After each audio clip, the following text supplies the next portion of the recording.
Hello, everybody. Welcome.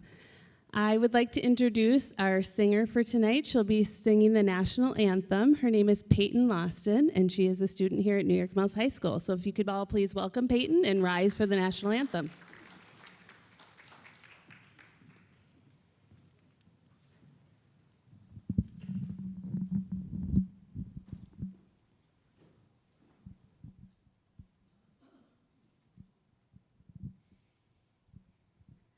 Oh, say, can you see by the dawn's early light what so proudly we hailed at the twilight's last gleaming, whose broad stripes and bright stars through the perilous fight o'er the ramparts we watched were so gallantly streaming, and the rocket's red glare, the bombs bursting in air, gave proof through the night that our flag was still there. Oh, say, does that star-spangled banner yet wave o'er the land of the free and the home of the brave?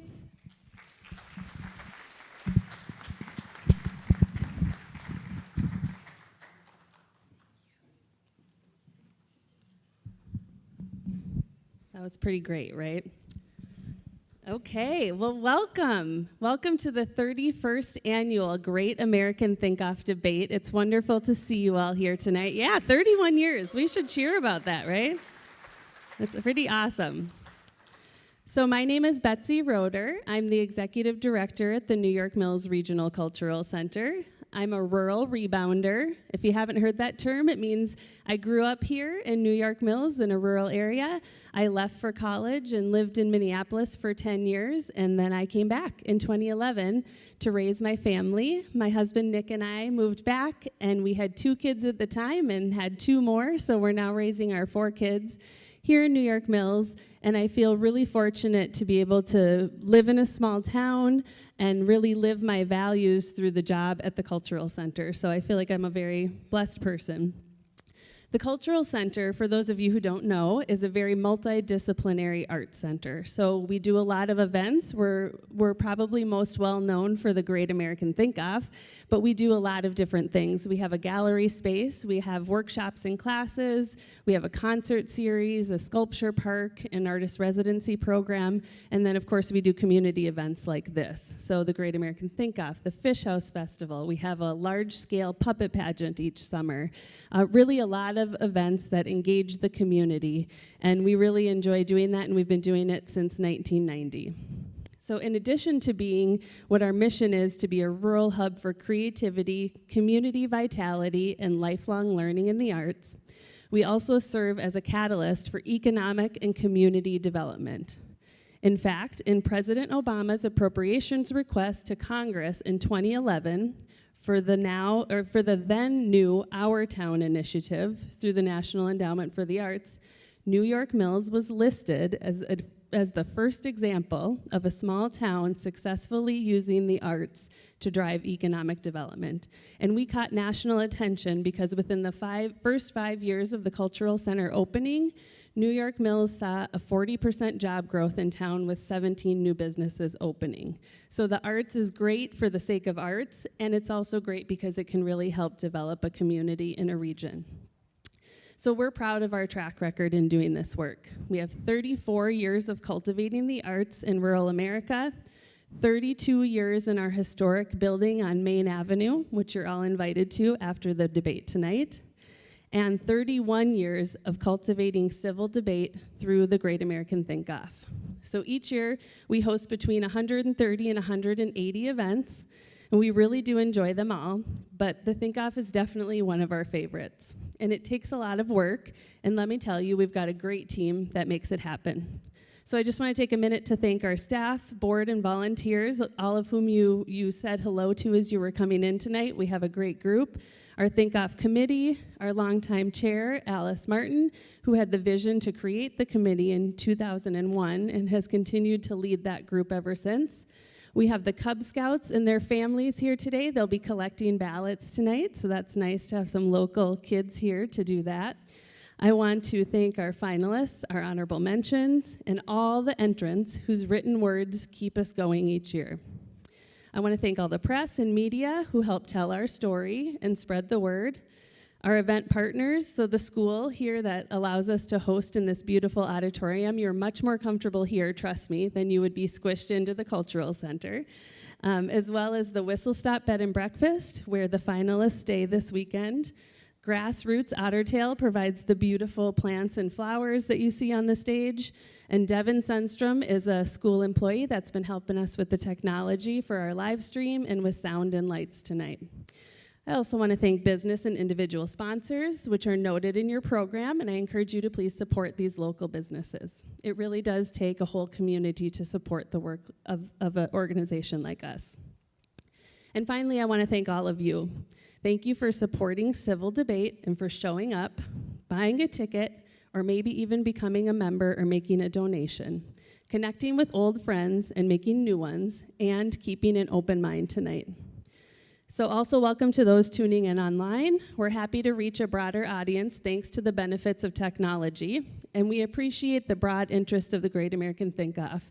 And if you are watching online, we invite you to, of course, make a contribution if you're able to support this work. So the Think Off is a celebration of civil discourse, arguably more important now than ever. Sometimes it feels like we're alone in this work, but we're not. I'm always encouraged when I discover people and organizations out in the world with similar values and doing similar work. And this year we've been fortunate to get connected with some really great ones.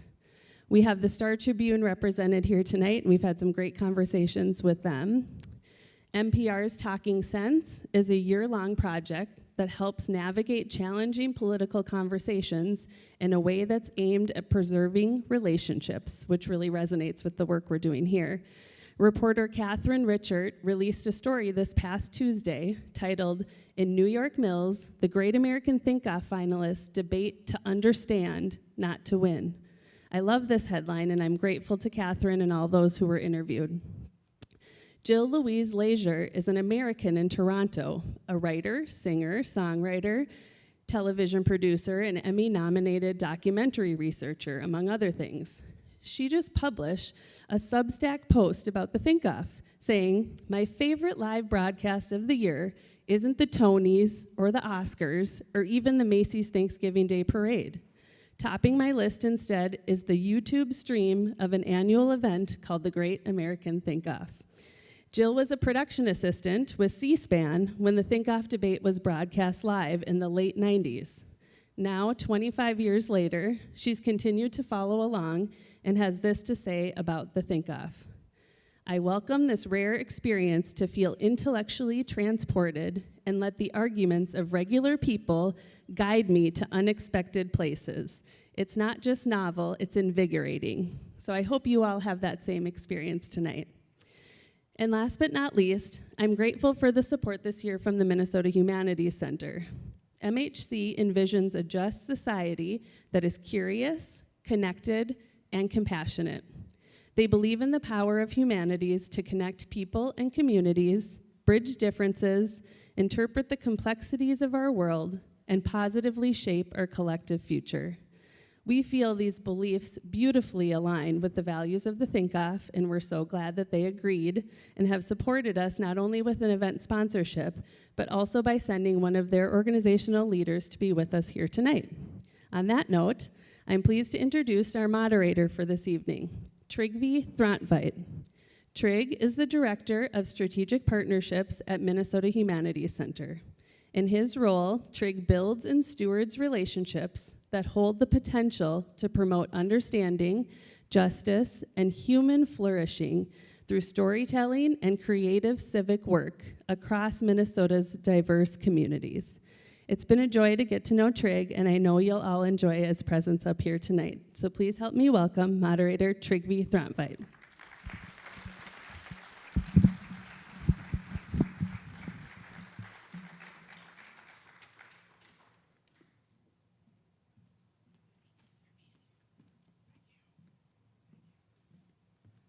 Thank you very much, Betsy. And thank you all again for being here.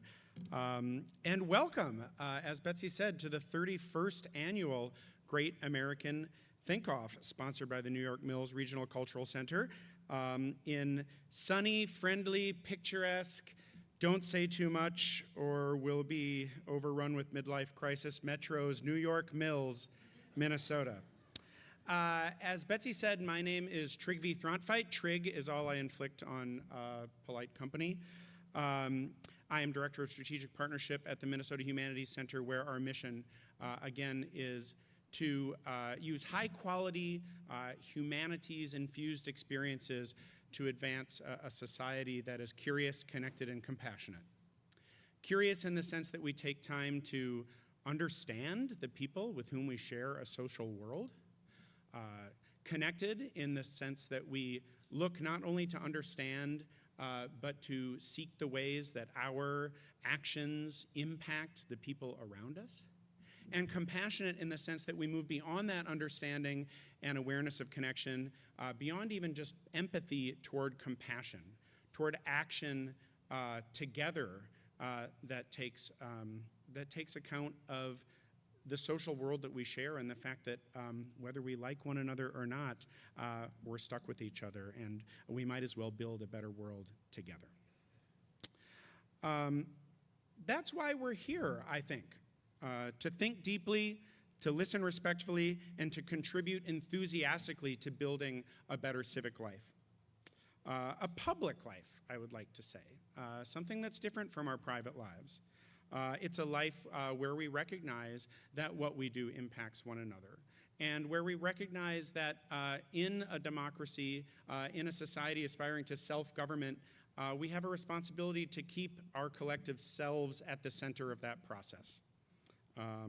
And so, again, I'm really, really grateful not only to the Cultural Center and to all of the people who submitted essays and to our finalists, but to all of you for coming out and supporting and participating in this work. Just a quick note, this is actually not the first time MHC has sponsored this event. Way back in 1998, apparently, I think on the aforementioned C-SPAN special, MHC was a sponsor. And I think this is an especially important time for us to return. As Betsy said, today I think it's more important than ever not to ignore stories of civic decline, as our public commentariat likes to remind us, and with good reason. We do face challenges in this country. But to remember that there are towns like this all across the country and communities all across the country who are getting together to build good things together, not to wait for someone else to solve their problems with a policy or even an election, but to look their neighbors in the eye, listen carefully and respectfully, and figure out what they can do together that's positive for everybody. You're all part of that work, and I'm really grateful to be here and to get to see, and hopefully maybe at the reception, get to know a few of you as well. Okay, well, it's my job not to talk so much. So I'd like to move on actually to very quickly introducing our finalists. You'll get a slightly longer introduction as they come up on stage. I'll do a quick then run through the architecture of the program, and then we'll get started. We are lucky to have 4 finalists here, 3 from Minnesota, 1 from New Mexico, and I think it's remarkable that this year 25% of the entrants in this competition were from outside the country, and 50% were from other states. So I don't know how we managed to get 3 Minnesotans and 1 New Mexican, which, by the way, the state abbreviation is MN in reverse. Conspiracy? I don't know. We can talk about it at the reception. They all deserve to be here, as you will soon find out. Very quickly, I'd like to introduce Michelle Mellon from Deming, New Mexico. If you can just quickly raise your hand. Bill Sutherland from Eden Prairie. Crystal Kelly from Eden Prairie, conspiracy number 2. And Dave Lapaco from Richfield.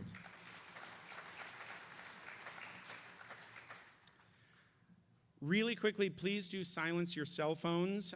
Pretty soon I will stop talking and you won't want to be distracted. Also, please, while keeping your phones on silent, use those little devices to talk about this event on whatever social media channels you use. Let your friends know where you are and how much fun you're having. And finally, please listen carefully so you know what's going to be happening over the next couple hours. In the first round, we will have 2 of our contestants, Michelle and Crystal, arguing that yes, freedom of speech is worth the cost. So they will be responding to the question, is freedom of speech worth the cost, with 2 resounding yeses. They will read their essays, and then they will respond to a series of questions with opportunities for rebuttals. The audience, that's you, will then vote on who made the strongest argument. Your votes will then be collected by our Boy Scouts, I think. Thank you again for your work. Along with any suggestions you might want to add for questions to include in the final round this evening. Ballots for these first 2 rounds are in your program in a little insert. In the second round, we'll do the same thing with 2 of our contestants, Bill and David, answering in the negative, no, freedom of speech is not worth the cost. Once again, they will read their essays, they will answer a series of questions with opportunities for rebuttals to their counterpart, and you will be asked to vote on who made the strongest argument. Again, your votes will be collected, and you will have another opportunity to offer suggestions for the final round. We'll then have a brief intermission where you're welcome to go out in the foyer and have some water, some coffee, some treats. And finally, during the third round, the winners of the first 2 rounds will square off. They will not be reading their essays again. They will be presented with a series of questions that will be brand new to them, again with opportunities to rebut the answers of their counterparts. And for a third time, the audience will vote on who made the strongest argument. And I want to stress, this is a contest about who is making the strongest argument. It is not about who is defending the side that you personally favor. So please do listen carefully to the careful thinking that our contestants are going to put into not only their essays, but their answers and their rebuttals. Then we'll end with an award ceremony presenting 2 bronze medals, 1 silver medal, and finally 1 gold medal. I don't know that it's actually a solid gold medal. If it is, I'm entering next year. But a gold medal to America's greatest thinker. All right. Well, without further ado, I would like to welcome first Michelle Mellon and Crystal Kelly to the stage. So please give them a round of applause.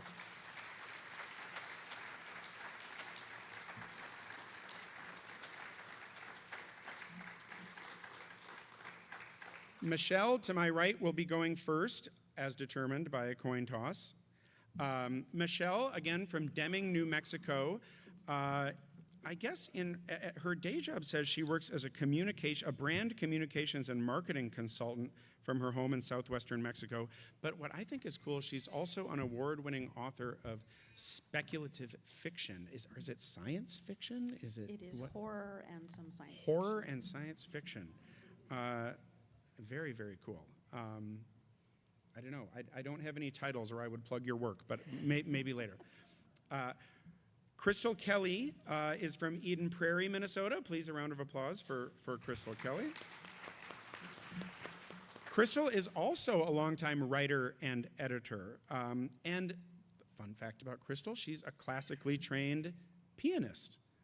and a mother and a grandmother, which are her two most important jobs.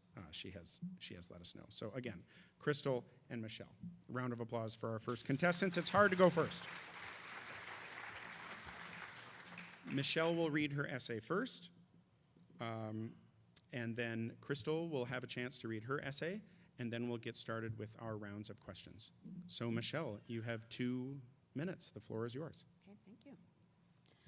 I have fought to be heard for much of my life. People who know me may find that hard to believe, but it took a while to find my voice and feel comfortable sharing what I thought. Why? In school, I was admonished for talking after I'd finished my work. In my professional life, like so many other women, I have been talked over and had my assertions mansplained.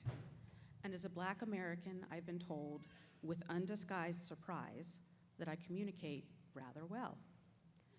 I had no desire to continue to be frontline fodder for other people's obliviousness. I honed my freedom of speech as a writer, ensuring the things that I wanted to say are a step removed, to be consumed on the other person's time with the blessed benefit of distance. But at least I had the opportunity to explore, to study and test the thoughts and words of others, to find what resonated, what didn't, and how that shaped me and my own willful expression, and at what cost. Often when people refer to the cost of freedom of speech, they mean lives in war, in protest, in acts of revenge or ungoverned and unrepentant wrath, and the incitement to action, whether through measured discourse or more instinctive response. Naturally, that begs consideration of whether or how we moderate speech, like criminalizing yelling fire in a crowded theater, which, by the way, is not a real thing, although there are true restrictions on speech that do exist in this country. As proud as we are of being one nation, indivisible, we are equally proud of being a nation of individuals. So I think we need to ask this question in a different way. What's the cost to us without freedom of speech? Even with access to all the resources in the world, some people would still choose to be ignorant. But for those who don't, who value knowledge, discourse, and growth, hearing the ideas of others is critical. For years, I worked as a ghostwriter supporting thought leadership for women, BIPOC, AAPI, LGBTQI+ executives, because I believed their voices should be elevated. Technically, they have the freedom to speak. In reality, many people in this world are governed by the fear of the unfamiliar and a zero-sum attitude that instills a sense of persecution. Essentially, it's the idea that the others are coming for them, so they consume the resources and co-opt owned narratives so that these others must focus on surviving rather than speaking up or speaking out. To a large degree, humans are creatures of habit and its resulting comfort. So while historically marginalized peoples are more often the victims of it, a fear of discomfort doesn't manifest solely at their expense. To me, freedom of speech is ensuring that everyone has a voice, however uncomfortable it may be to do so. I might agree wholeheartedly with what they say. I may question their ideas, process, or motives, or I might find everything they say repugnant and offensive. But it may then spark in me my own freedom to refute, refine, or realize a vision or innovation in response to their words. We are all better served by remembering that the fact we can ask and openly debate this question comes from a place of privilege, realizing how privilege enables choice, and choice is the essence of freedom. My father served as a U.S. Army officer for 21 years, fighting to defend a country founded on freedoms that his own ancestors were denied. I am only 5 generations removed from enslaved people who were tortured for trying to think freely, let alone read, write, or speak unfettered. In my mind, that's a cost that's rarely considered in discussions about the freedoms we enjoy. Why would we choose to manacle ourselves by giving up our voices? Curtailing freedom of speech assumes you stand on indisputable moral and intellectual higher ground, yet an absolute, universal right path doesn't exist. In the end, we're responsible for our thoughts, our words, and our actions. We are also responsible for teaching those who come behind us the power of free speech, the responsibility that comes with it, and the history of its impact. Disruption, for better or worse, has always been the key to our evolution. So, is freedom of speech, with its potential for untold disruption, worth the cost? Yes, because I believe people living without freedom of speech are people who are not living to their fullest potential.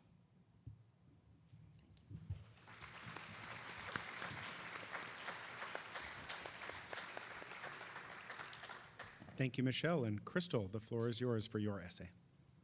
Thank you. Good evening, everyone. Before a presidential election, I wrote an essay criticizing one candidate and urging people to vote for another. I'd written countless essays and articles about politics. However, that essay cost me more dearly than anything I'd previously written. My oldest friend, godmother to my eldest child, maid of honor at my wedding, read my essay. We sustained a deep, loving friendship despite our growing political differences, made possible by a pact against engaging in ad hominem attacks. However, she was offended by what I wrote and lobbed personal insults meant to cut deep.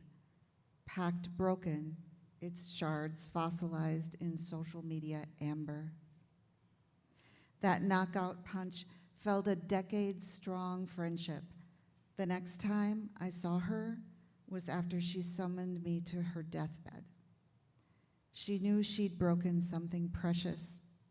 That deathbed reconciliation couldn't reclaim all we'd lost. I lost someone I deeply loved in the last years of her life because my words offended her. Was my freedom of speech worth the cost? Yes. Our right to free speech doesn't shield us from judgment by family, friends, or neighbors. It doesn't prevent a private company from firing us. It doesn't protect us from hearing speech we don't like. It protects us from forced compliance with government-controlled censorship and governmental retaliation for speaking against authority. American elections allow for frequent power shifts.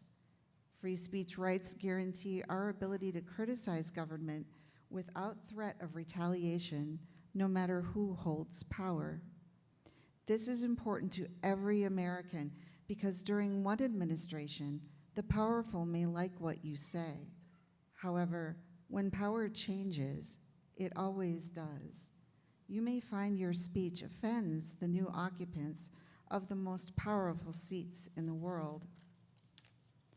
When that happens, you must be free to debate about candidates or policies to facilitate change in subsequent elections.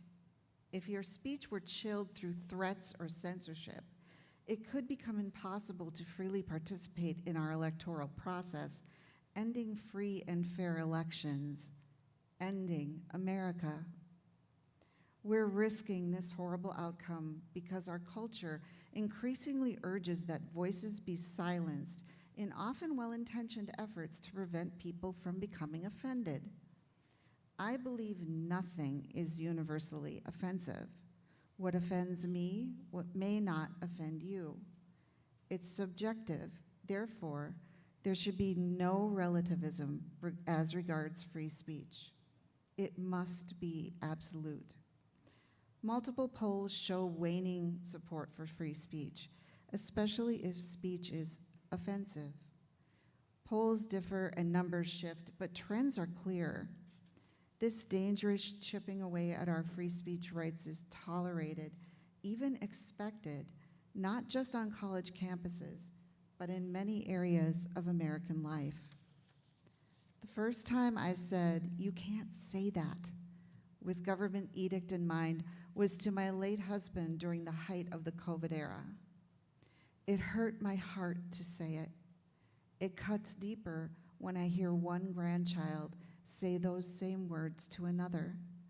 That phrase is becoming accepted by citizens of the only country that guarantees there's nothing we cannot say. Why? Because we're valuing feelings over freedoms. America's future requires that we not follow such roads which lead to where all other countries reside. Many Americans believe all Western nations share our free speech rights. However, America is the only country to guarantee it.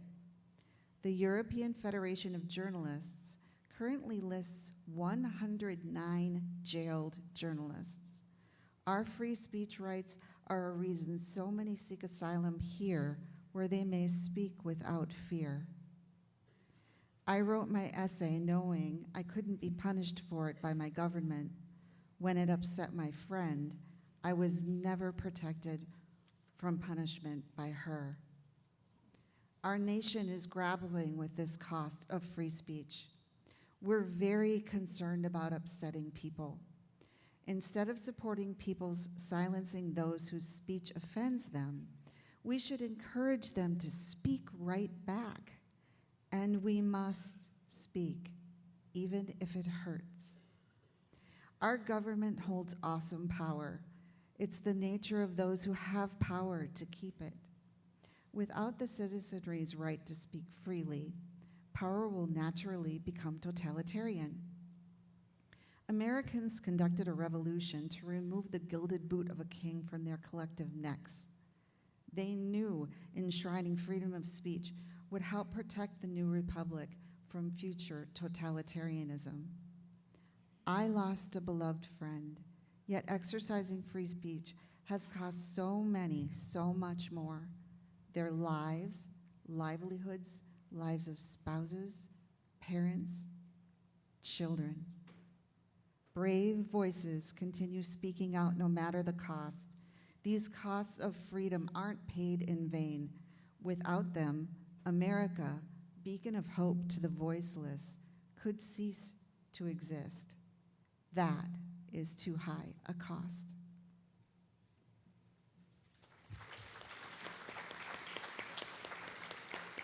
Thank you, Crystal.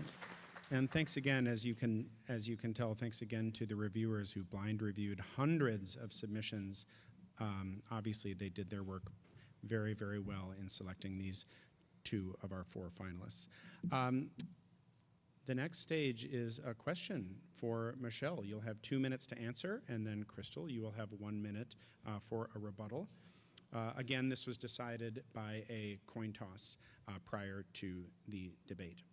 Michelle, in your essay, you state, quote, "An absolute universal right path doesn't exist. Aren't there some things we can all agree are wrong? Are you saying, for instance, that even things like child pornography are morally vague?" You have 2 minutes to respond. No, thank you for that question. So there are, as I mentioned, also sort of hinted at in my essay, there are areas of free speech that are regulated in this country. That does include obscenity, includes fraud, defamation, and incitement. But I think that in the grand picture, yes, there are some people who would question even things like obscenity and fraud, incitement, or defamation, because we wouldn't have to have those restrictions if those things didn't continue to happen. So while I personally think that there are general rules that we all follow, like the golden rule, no matter what religious or spiritual path that you follow, there is some version of that that most of us follow. There are people who don't, and they would argue just as strongly that the things that you believe in are things that they don't adhere to, things that they don't follow.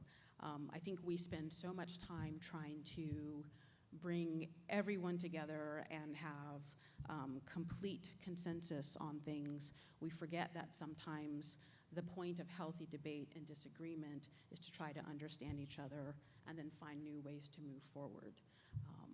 So my right is not necessarily your right. We don't have a single religion in this world. We don't have a single language in this world. I think it's challenging to think that we would all have the same definition of right and wrong, because even with laws that we all say that we agree to follow, people jaywalk, people cheat on their taxes, even though they know what the rules and the regulations are. So that is what I meant by no absolute right or wrong, because we're all humans. We all have our own personal views and our own personal failings and our own personal experiences, and those color how we behave and how we act. Thank you very much. Crystal, you have 1 minute to rebut.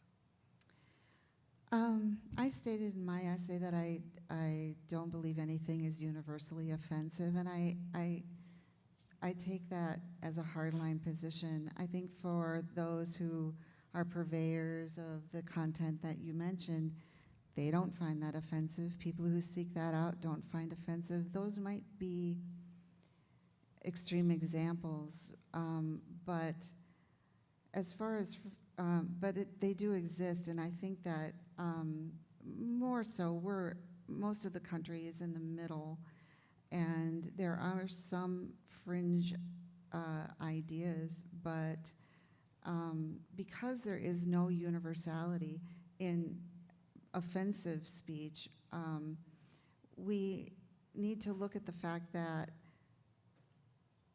governing that and trying to restrict that is just too subjective. We have to allow speech that we hate and to exist in order for us to be able to speak, because somebody else might find what we say abhorrent, but we still have that right, and we must keep those rights in order to keep a free society. Thank you very much. The next question, Crystal, is to you. You say in your essay that freedom of speech is a must in order to ensure that we maintain free and fair elections. Yet each election cycle, our airwaves are filled with political ads full of statements that are half-truths or even outright lies, corrupting the integrity of the process. Shouldn't at least political speech have some guardrails to preserve open and honest democracy? You have 2 minutes to respond. I think that's a potentially dangerous road to go down, because while I understand that it's difficult, that there is political speech, that we see it, we all see it. It is, you're correct, that it is filled with half-truths and outright lies. And political speech is actually allowed more leeway in those areas. However, sometimes it's still subjective. It's an opinion-based issue, especially when it comes to politics, which is so polarizing in our nation right now. I think it's important, in order to maintain free and fair elections, if we find that there is speech that is false or half-truths, then it's our responsibility as citizens in our conversations with each other, or to volunteer for campaigns that we align with and people that we believe in, and support them and spread the truth, because the answer to bad speech is more speech and louder speech and more persuasive speech. And it is a very dangerous road to go down, to try to restrict speech in any way because of the subjective nature of speech itself. I think that it's important, no matter how hard those things might be, that we treat everyone as adults who are voting and be able to think that they have the right and the ability to wade through those things and find out for themselves what information is true and what is not, and that is actually their responsibility as voters. Thank you. And Michelle, you have 1 minute to respond. Thank you. I would pick up on what Crystal just said last about responsibility. I think that self-responsibility is the path towards self-actualization.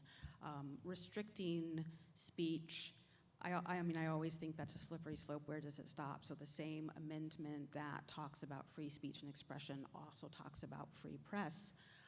If we have partisan press, does it mean that if they are misbehaving in the political arena, that we then start to place restrictions on them and what they can say and their reports? So I think that we need free speech more in these instances so that people are able to hear different viewpoints, but then they are also able to go out and explore different viewpoints, get all the information that they can so that they are able to make an informed decision and then act appropriately. Thank you very much. The next question goes to you, Michelle. In your essay, you state that, quote, disruption, for better or worse, has always been the key to our evolution. We're living in a time of great disruption, and yet many would suggest we aren't evolving in a positive direction. Is it possible all this disruption and change is doing more harm than good? And please respond in 2 minutes.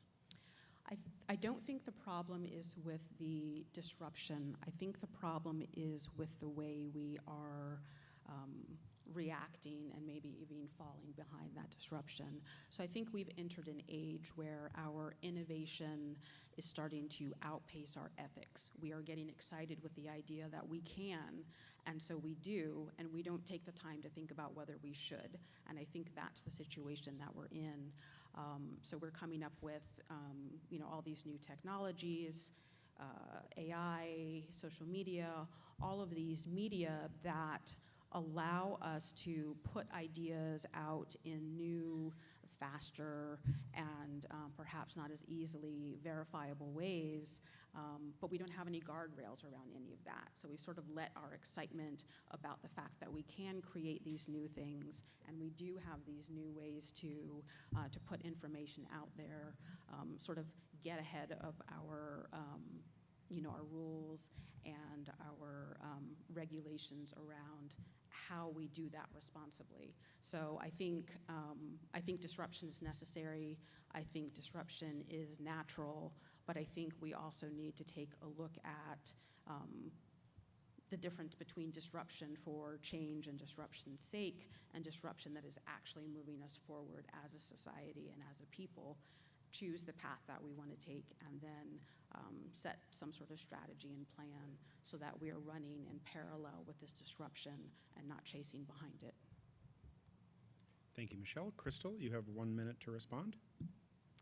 I agree with Michelle that disruption is, for better or worse, it is the key and always has been to our evolution. However, I believe that it is society's responsibility to spark and usher that in, and not government or any other kind of restrictive force, because they're usually on the side of the status quo, and the people are the ones who need to, I think that needs to be self-governed, and again, it's a slippery slope with allowing restrictions on that, no matter how difficult disruption may be. Thank you very much. The final question goes to you, Crystal. You note that, quote, multiple polls show waning support for free speech, especially if speech is, quote, offensive. Is it possible that this waning enthusiasm is due to people experiencing the costs of free speech firsthand and concluding it's simply not worth it? Could this waning enthusiasm actually be a good sign that we're willing to learn from our mistakes, concluding it's simply not worth the costs? In other words, maybe this waning enthusiasm is a good thing. You have 2 minutes to respond. I don't believe it's a good thing. I think it's actually really frightening. I do agree that there's a possibility that one of the reasons that people are having waning support for free speech is because of things like social media, and there's more of a chance that you are going to personally feel the effects of negative speech on your own life or on your person. However, I just think that it's really important for us to keep the big picture in mind always. And I keep coming back to the same central point that it cannot be good to have a younger generation in particular. That's where a lot of the waning is coming from. I don't think it's just from personal experience. I think some of it is coming from attitudes about the country or attitudes about politics in general. just waning support for wanting to be citizens and participants in this country, and also things that they are learning from one another. I think that it's just really important for us to make sure that generations that come behind us understand how much we have gained as a society from our free speech rights, how rare it is in this world to have them, how blessed and lucky we are to have them, and to continue to pass that on so that they will be able to exercise their rights in the ways that other generations were. I fear that the future might hold restrictions for them, and I don't see upsides to that, even if they might be able to see that in their own lives. Thank you very much. And Michelle, you have 1 minute to respond. Thank you.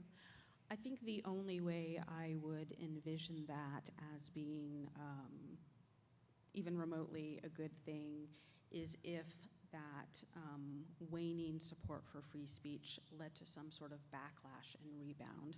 I think there are two sides to what's happening. One side are these people who are experiencing the negative side of free speech, and in that I mean negative and hateful speech, particularly on social media. It's very easy, obviously, these days for people to become anonymous. They're working from their computers. They're not having that face-to-face engagement that that we've been so used to in the past. So it's a lot easier to say things to people online that you would never say to them when they were standing in front of you. We've lost that empathy when we've been hiding behind these computer screens. And then I think the other side of that is the difficulty in, and this is alluding to something Crystal mentioned earlier, figuring out what is offensive to people. We're all individuals and we have our own experiences. So what is lived experience for me is not the same for you. I know as a writer, one of the most difficult things for me in the past few years has not been coming up with new stories, but it's with publishers saying, we need you to provide trigger warnings for your stories. I don't know what's going to trigger people because people are individuals. Thank you, Michelle. Okay. You're at time. Thank you very much. Thanks to both of you. You now have 1 minute each to make your closing statements. And we started with Michelle, and we will start again with Michelle. You have 1 minute to make your closing statement. We are a capitalist nation, so it makes sense that this question is framed in terms of cost. But there's something else to consider in that equation, and that's value. The value of new ideas, the value of new connections, the value of new opportunities for growth for those of us who choose to engage. Freedom of speech shouldn't be valued for its scarcity. That scarcity prioritizes those with power and means above those who have something meaningful to say. Freedom of speech should be valued for its accessibility and its potential for equitable impact. Thank you very much. And Crystal, you have 1 minute for your closing statement. My fellow debater Michelle and I agree that potential for hurt feelings is not a reason for censorship. We agree on much, in fact. However, where I believe we part ways are the reasons free speech is worth the cost. Yes, free speech and expression allow us to change our minds, be creative, and have personal growth. Those things are benefits of living in a free society with freedom of speech, but they don't get to the heart of the matter, which is government deciding who can speak and what they can say, which is prohibited by the First Amendment. Without free speech, we lose all of its benefits, but most important, we lose freedom itself. If free speech isn't continually and generationally protected, and future generations cannot speak freely, they are not free people. That's why the answer to is free speech worth the cost must be yes, it's worth any cost. Because what is too high a cost to pay for freedom itself? Regardless of whether or not I earn the gold medal tonight, it's most important to be here to remind you that no one can silence you. You have the right to speak, you're allowed to say what you want, you have freedom of speech, and it's up to all of us to use it and protect it. The world is counting on us. Thank you very much. And thank you all for listening. It is now your time to have your say. You will see some ballots on the inside of your program. In the front will be a picture of either Michelle or Crystal. And again in the back will be a picture of either Michelle or Crystal. Please rip out the ballot for the person that you think won the case, and your votes will be collected.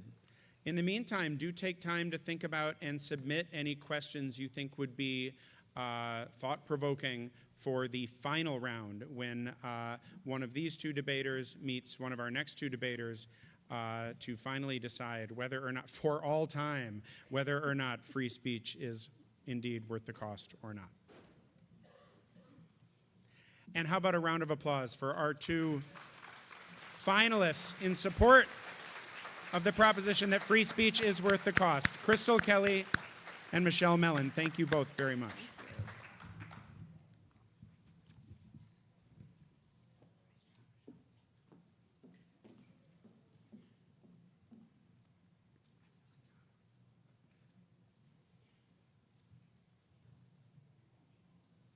Okay, we'll give you a couple moments to vote and have your votes collected.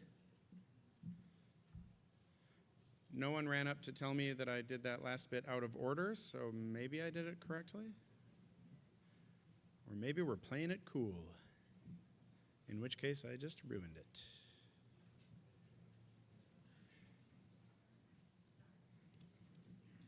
Thank you again. Which troop is this that's helping us out? 309. How about a round of applause for Cub Scouts 309? No.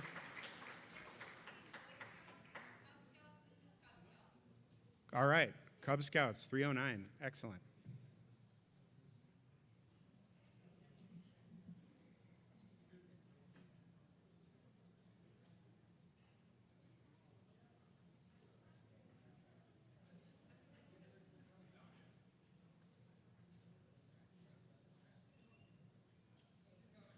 Okay, I think we're almost set, so I'm going to invite our next two finalists up on the stage.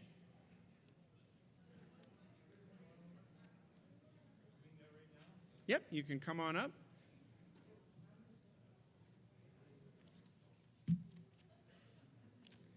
How about a round of applause for our next two finalists, Bill Sutherland and David Lapaco. If I'm not mistaken, one fun fact about both these gentlemen is that they've participated in this contest before. Am I correct? I have participated once. Which year? 23. 2023 and I'm sorry, my mistake, 2021. 2021 and 2013. 2013, 2015, and 2019. So another fun fact about Dave Lapaco is that he actually teaches persuasion and argumentation.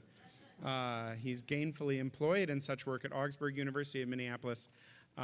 David lives in Richfield, Minnesota. But an even funner fact actually is that he's a member of a barbershop quartet. So I think at the very least, maybe in his closing statement, we can get him to sing a little number.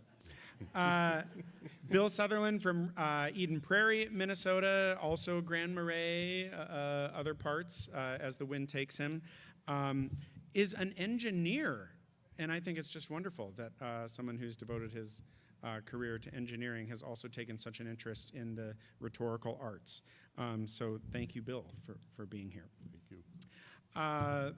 Again, each of these debaters will read their winning essay, each arguing that freedom of speech is in fact not worth the cost. A coin toss determined that David will read his essay first and take the first question in the debate. Then Bill will read his essay, and we will go from there to the questions and responses. So, David, take it away. Thank you very much. I will say, first of all, it's really hard to do a quartet with 1/4 of a quartet. So I don't think that's going to happen today. And it is so great to see all of you. I mean, you make the difference here, and without you, we'd have a very boring event. And so thank you all for showing up. I feel very privileged to be here always, and so, but it really, you make all the difference, so thank you for that. To the essay. If you asked me 20 years ago whether freedom of speech is worth the cost, I would have responded with an enthusiastic yes.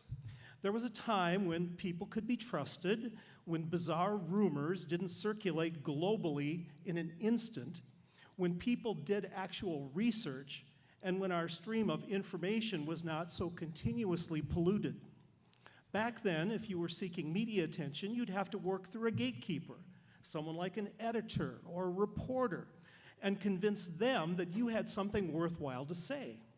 If you wanted the attention of the press, you had to do something that was truly newsworthy with claims that could be verified. And because journalism has always been based on an obsession with factual accuracy, you knew there was some merit to what you read or heard. Rather than being the enemies of the people, journalists have always been trained to get the facts right.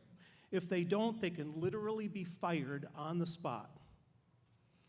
However, it's now 2024, and the landscape has changed, perhaps forever.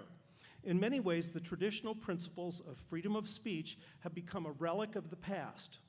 Before electronic and social media, people couldn't instantly post something, reaching millions of others, just because they wanted to. Prior to social media, freedom of speech at least had some guardrails, term we've already heard today, but today there is only more convenient speech. Now, all you need are a couple of thumbs tapping out 280 characters with no need to support anything in the message with actual evidence. That's a prescription for disaster. In our society, freedom is almost a religious term, an unqualified virtue. But freedom without responsibility is its own form of tyranny. Currently, we are victimized by people who only care about the freedom to lie and to mislead. We are mired in an election campaign which shows freedom at its worst. In this case, it's freedom to lie, freedom to hurl mud, and freedom to intentionally confuse. As but one example, it is no longer partisan politics to say that the 2020 election didn't involve any significant degree of fraud. It simply did not. Even many Republicans know this. Out of 61 court cases which involved allegations of election fraud, 60 of them were rejected for any lack of any evidence, in many cases by judges appointed by the aggrieved party. But freedom does not stop anyone from continuing to make such claims. What's the cost of freedom in this case? Erosion of public trust in all of our political institutions. Election workers harassed and targeted with death threats. And an overwhelming cynicism that the system just isn't working right, whether it be government, media, or the courts. Freedom has an ugly side, and we are seeing it literally every day in our public discourse. And all this may get even worse. Now, freedom of speech can be exercised by people who don't even exist. With artificial intelligence, messages without a human author are now a reality, which is the ultimate in the lack of personal accountability. Freedom not worth the cost? Consider automobiles. I want people to have the freedom to purchase and drive cars, but that doesn't mean such freedom is always worth the cost. There are financial considerations, environmental issues, and the fact that over 40,000 people are killed each year by cars. On balance, does that make cars worth the cost? I'm not sure, but I do know that freedom without responsibility is horribly wrong. If you're going to drive a car, it better have seat belts and airbags. It better have clean exhaust. It better be driven by someone who's at least 16 and has a license. But in the world of free speech, we have few such safeguards in place. Charges of libel are very hard to sustain. People can say all kinds of vile, disgusting things anonymously with no fear of repercussions. If people communicated in the manner promoted by the great American think-off, I would have no problem saying that freedom of speech is worth the cost. But that is not how things are these days. I regret to say we are paying a very heavy price for our freedom. I am a big advocate for the First Amendment. I don't want to see it abolished. But until something beyond freedom guides our irresponsibly reckless behavior, I must conclude, quite reluctantly, that it's costing us too much. Currently, freedom of speech is doing more harm than good. Thank you, David.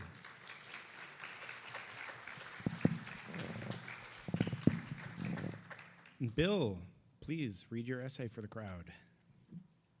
Thank you.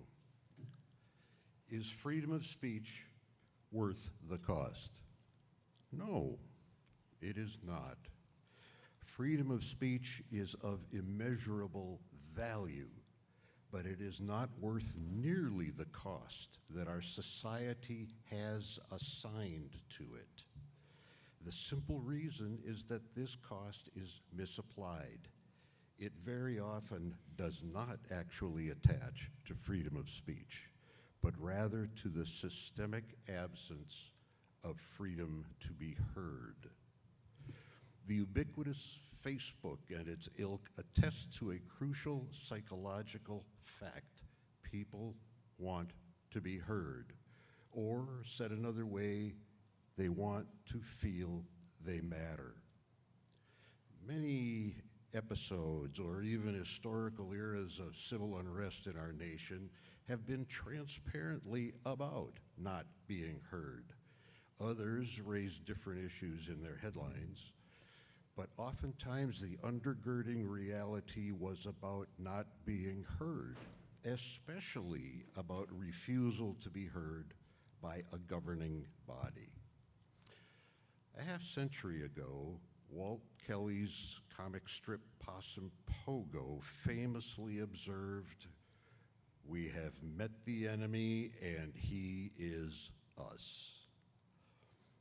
Overused, certainly, but Pogo here reminds us that these governing bodies consist of members of our own society. Unhappily, their habitual rejection of a freedom to be heard appears virtually everywhere.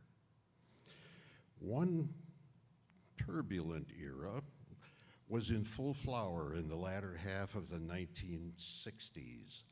I was a U of M student at the time, much of it living on campus. Often, a key driver of any given campus protest was some flavor of freedom to be heard. I was mostly a silent spectator at such events, deciding that the measured voice of an engineer would not be heard above the shrieking rabble. I therefore censored myself, not a point of personal pride then or now. Some years later, I served on the planning commission in my town. At our monthly meetings, we would receive presentations, mostly from homeowners or land developers. No matter from whom, the default mindset of the commission members was something like, "I've made up my mind, don't confuse me with the facts." Meanwhile, the city attorney would regularly advise us that by law, we couldn't vote this way or that, amounting to yet another impingement on a freedom to be heard. I grew increasingly disgusted that many of the presenters, or this commissioner for that matter, were not being heard and left after 1 3-year term. Another local example. In the 1990s, my family and I moved into a naturally beautiful suburban metro location featuring a heavily wooded expanse extending broadly from our backyard to the backyards of the houses opposite, comprising some 60,000 square feet. Every day, our common woodland supported a variety of birds and animals, essentially serving as our own neighborhood nature preserve. The following year, the city decided to construct a major paved road right down the middle, thereby ruining the character and serenity of the entire area. I spoke with props at a city council meeting. Not only was I not heard, but a city official even took the opportunity to insult and degrade me at length in the televised public meeting. Such incidents illustrate a freedom to speak that is short-circuited by the absence of a freedom to be heard. Despite this dismal generalization, there are exceptions. I served for 8 years, including 2 years as chair, on the state board that licenses architects, engineers, and other design professionals.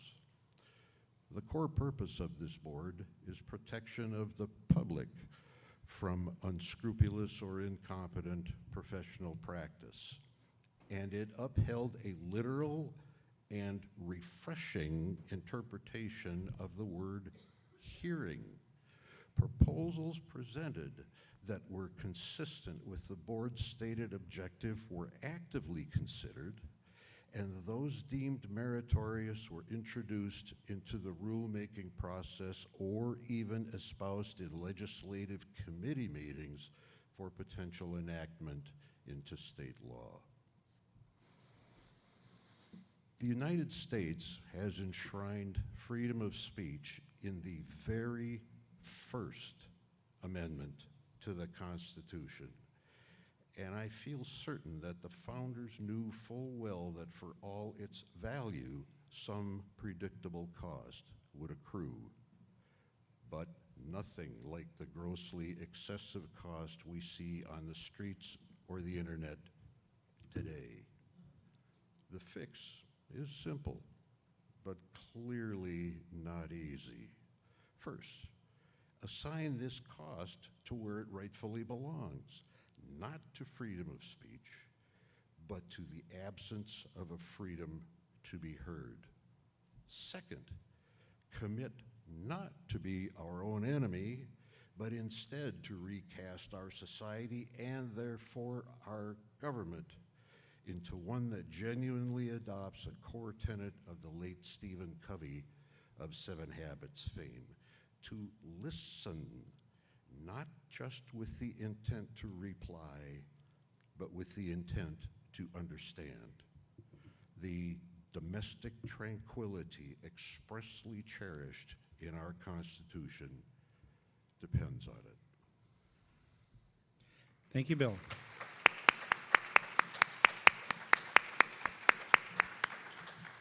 Again, the order of proceedings here is determined by a coin toss, and the first question of this round goes to David. David, in your essay, you mention that cars are regulated for safety. What would be some ways you would suggest speech be regulated for safety? You have 2 minutes to respond. Good question. I was trying to bring this topic down to earth by using automobiles as an analogy. Obviously, it's not a perfect analogy, but it deals with the same dynamics, that we know there are bad things that can happen from cars, and are the bad things, do they outweigh the good things? And we all have to kind of do that mental balancing act in order to decide whether or not we should drive a car. Now, to the extent that the question involves restrictions on speech, I am going to say, and I'll say this more than once, the question is worded, doesn't talk about should there be restrictions on free speech. It says, is it worth the cost? And that is a separate and a different issue. If we want to talk about what restrictions there should be, that's for another time, for another think-off, maybe next year. Right now the question is it worth the cost to do it. And I would say right now, I'll be honest with you, when I was 21, I had an ill-fated, I was idealistic and very much an activist. I actually ran for the Minnesota State Legislature when I was 21 years old. And I still have the freedom to do that. I would never do that now. And you know why, I bet. Because I am so exposed in so many different ways that someone could mudsling their way right through that campaign. I would not have a chance because we're in a very bad period where there's such a coarsening of public discourse. And even, for example, I hate to bring this up, sorry about this, but both of our major presidential candidates in 2024 have both been accused of incontinence. And why we have to be dealing with that, of all things, I've even heard, pardon my English, poopy pants used as a way to describe both Mr. Trump and Mr. Biden. And so I don't think we're in a good place. If there was one restriction, though, on a separate matter of what restrictions we should have, I at least think that people shouldn't be able to hide behind anonymity. If they write a letter to the editor in the newspaper, their name has to be there. If Billy from Provo, Utah, wants to say that the president, whoever the president is an alien from the planet Zargon, all Billy has to do is post that, and there's no way to check against that. And I think we need to know who Billy in Provo, Utah is, and it can't be just Funny Bunny 27 or some name that you have on social media. And I think a good start would be to have people reveal who they are and be responsible and accountable for that. Otherwise, they can just take a lot of pot shots. Thank you, David. Thank you very much. I'm sorry I couldn't hear the bell there. Do we need to give our fellow counterpart any extra time? How far over was I? Okay. You'll have a minute and change to respond, Bill. Can I kind of save that up for later? If I don't say anything now, can I keep the minute? You now have 40 seconds to respond, Bill. I deserve that. I was amazed. I don't know what else to say. I was amazed by my counterpart's response to that question, because he said he ran for the legislature when he was 21 years old. I don't know how old he is now, but it's more than 21. So whatever he learned in running for office at age 21, he has retained this knowledge, and that's clearly the pivot. I don't like the question very much, so I'm going to answer this one instead. And I just think he did a marvelous job of that, and I want to commend him for it, because I didn't hear much personally that connected safety guardrails or seatbelts or whatever for freedom of speech with that for freedom of cars. So my congratulations, sir. Thank you very much. The result of that exchange is we know we don't have a constipational democracy. Bill, the next question goes to you. Sir. Your essay makes the point that not being heard is at the heart of why freedom of speech is not worth the cost. Don't we have more ways to be heard than ever before, such as through social media? Why do you feel people aren't being heard? You have 2 minutes to respond. Interesting question, and I actually like it. Yes, we have more ways of being heard, and we have more ways of being heard sort of en masse, if you will, huge audiences of people being heard by somebody. But here's the thing, and it's the thing that I think is getting us in trouble now, is that in the old days, David talked about a gatekeeper, and I thought that was apropos, that you had to demonstrate in some manner that you actually had something to say before your word got spread. You could say it to your brother-in-law, but if it wanted to go any further than that, you better have a good reason. Nowadays, we don't have that, and what happens, there was a Scottish philosopher in the 1700s by the name of David Hume, and a soundbite version of one thing that he said was, "Reason is slave to the passions." And with social media, We see that all day, every day. Somebody puts out a comment, reasonable comment, and somebody else says, oh, I can top that, and he does, and I can top that, and he does, and the whole thing ratchets up like this, and it devolves out of reason and into passion, and it no longer, yes, do you have a larger audience? None of it is constructive, and that, I think, is the problem. I think that social media, to use the common term, is a very difficult thing and a threat, really, to the value of free speech. Thank you very much. David, you have 1 minute to respond. Okay, more ways to be heard is not an infinite good. There's things that, just because they're heard doesn't mean we ought to be hearing them. I'm going to tell you something about the Great American Think-Off. You know that money that you paid to come in here? Well, that money really goes into the pockets of most of the staff who works for the Think-Off. And then one of the ways I get here as a finalist is if I slip them $100, my chances of becoming a finalist go way up. Now, obviously, I just made that up 10 seconds ago, but as soon as you say something like that, it gets a certain traction. It kind of puts a smell in the air, a foul odor, like maybe that's true. And we now have more and more ways to share things that need not be shared and probably shouldn't be shared without a little reflection first. Do a little research. Think before you speak. And so I'm not opposed to free speech, but what I am opposed to is the abuses of free speech, which we are seeing every single day. All you got to do is read the newspaper or turn on any cable station, and you'll see those abuses. Thank you very much. And the next question goes to you, David. Can you enlarge upon your statement that freedom without responsibility is tyranny? What exactly do you mean? It's a well-known phrase. What do you mean? And can you give us some examples? You have 2 minutes. Well, I think freedom can have a tyrannical dimension to it. One example that comes to mind, just a couple of months ago, we had a bridge collapse in Baltimore. You heard about that? Do you know what some people have said about that bridge collapse? There's a guy named Andrew Tate who is described on social media as an influencer, which means, I guess, people pay attention to him.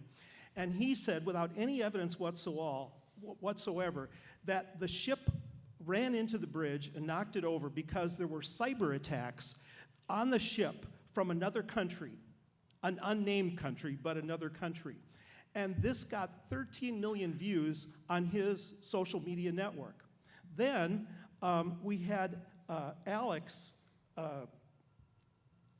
Jones, the same person who said 26 people were not killed at Sandy Hook Elementary School, that it was just a hoax, jump on board and say, it's really this is the start, the cyber attack on the ship that ran into the bridge. It's the start of World War III. These things ought to concern all of us. This is an indication of how it matters what people say. It's tyrannical to say that because it's totally untrue.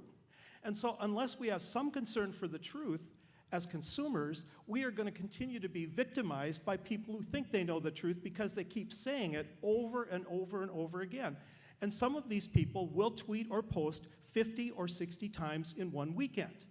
And so it's a tsunami of misinformation, and it is an intentional strategy that's used to deceive people. And if that isn't tyrannical, I don't know what is. The yes people were talking about the government stepping in. That's not our problem.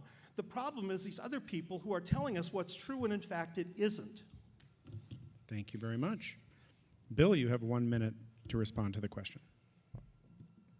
As a concept, I actually agree pretty much with what David just said, but to me, the problem with all of this is that we are talking about the symptom. The symptom is that people listen to whatever shows up out there, and I think the reason that they do is that they are so fed up of not being heard that they'll latch on to anything that remotely resonates with anything that they have ever wanted to say, and that's what leads to this escalation and getting completely out of reason that I spoke of a minute ago. So it is a tyranny, I think, in its own narrow definition, but a real one. Thank you very much. The final question is to you, Bill. While the concept of recasting our society into people who want to understand others is admirable and difficult to argue against, how would you suggest that that be implemented in a world outside of the rarefied airs of the Great American Think-Off? Somehow I knew a question like that would show up. It is difficult. I can't say that I have a step 1, 2, and 3 answer to that, but I think the answer revolves around people gaining an understanding for the value of free speech, and like we heard earlier this evening, for the dreadful costs of doing without it. And if something, things change socially very quickly in this country these days, in the world, and the concept of free speech has value. Right now the cost is too high because it's artificial. We need to work back, and maybe in a couple of generations that can happen. The other part is that it revolves, I'm getting off on a subject here, but if it revolves around education, if we can get the education in schools to get basic education in terms of some of these values that have been lost, I hope not forever, that will get a generation growing up understanding the issue and what we need to do about it. Thank you very much. David, you have 1 minute to respond. Okay, well, I think in general, we kind of need a reset. I would say that a pivotal year was 2007 when the late Steve Jobs held up an iPhone. And for the first time, people began to realize this can do a lot of stuff. And now I can communicate with anybody, anytime, anywhere, across the globe. And I think we need to understand the implications of that in terms of how can we better, I don't want to say control, but monitor and be aware of how to handle that. Some of it is going to fall to us as citizens. I mentioned the big lie example, and I hope that didn't sound like partisan politics, because I think this is not an issue about politics. It really isn't. It's an issue about communication and how communication happens. And so it's not about liberal, conservative, Republican, Democrat. It's about how we communicate with each other. And I think one of the things we have to do is have people have more integrity. I noticed that Kevin McCarthy, the former Republican majority leader, just last week said, why don't we finally admit that the 2020 election was not fraudulent? And we need more people to do that sort of thing, to step forward and say, that's not correct. Thank you very much. David, you had the chance to read your essay at the beginning of this round. You'll make the closing statement first with 1 minute, and then we will close with Bill's close another 1 minute. So David, your closing statement, 1 minute. Okay, I didn't have a prepared closing statement. Let it come organically, I guess. But I do think that one issue that has come up, especially with the yes cases, is this idea that somehow we're in a situation where either we restrict free speech or we have some sort of draconian system where if you whisper to your friend that the emperor has no clothes on, that somebody from the government is going to take you in a Soviet gulag somewhere in Siberia or maybe International Falls and put you in prison or something like that. And I think if we're going to understand this issue, it needs to be more nuanced than that. That is to say, it's not a matter of either entirely free speech or entire repression of speech. It's not that at all. In the same way that with a car, we don't let anybody drive a car. My 10-year-old grandson is in the room. I'd rather that he waited till he was 16 before that happens.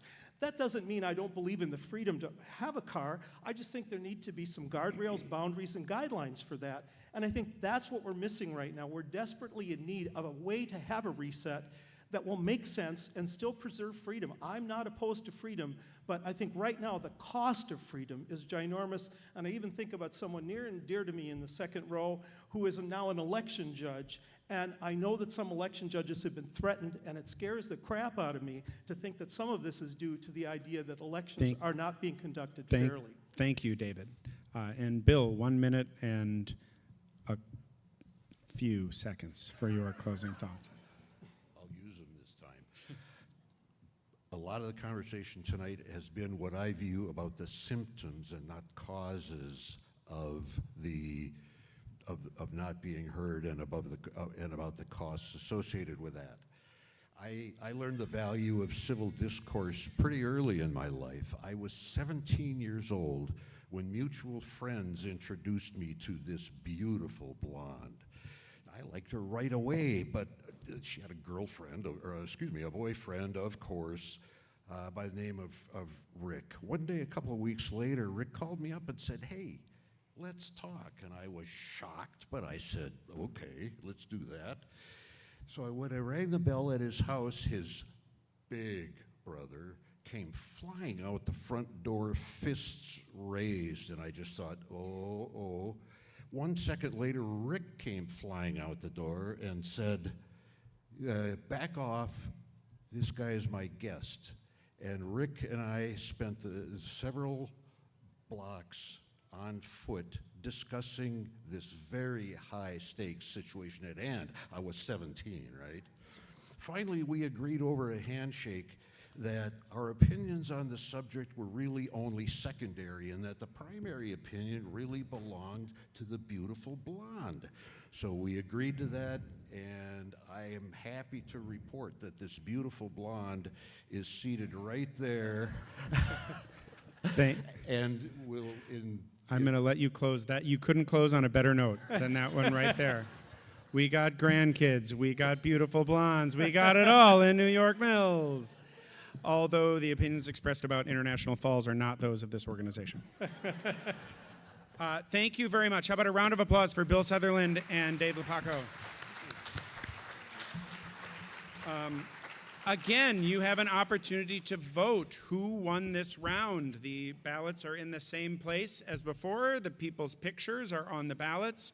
And I invite, once again, the 309ers to come and collect your ballots. This is also another opportunity for you to submit any questions you would propose for the final round. So vote, and and actually one more round of applause for all 4 of our finalists, because we're going to take a little break. We're going to let them rest. We're going to tally some votes. We have about a 15-minute intermission. Once you're done voting, and please do that. This doesn't work very well if no one votes. We're going to invite you to go out into the foyer if you like, have some refreshments. There are also some QR codes that were misprinted in your bulletin. Those are actually available on posters and some other literature out in the foyer. So if you're trying to capture that QR code, the purpose of which, Betsy's going to kill me, is escaping me. What is the QR code for again? I don't remember, but it's really important. Check it out. And enjoy some refreshments. Be back here in a little less than 15 minutes, please.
I was going to remind everyone to take their seats, but everyone in here is already taking their seats. So if anyone has any other ideas?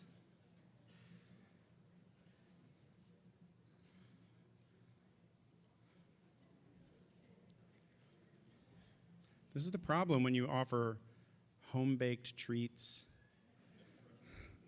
during an event that you're trying to keep on time.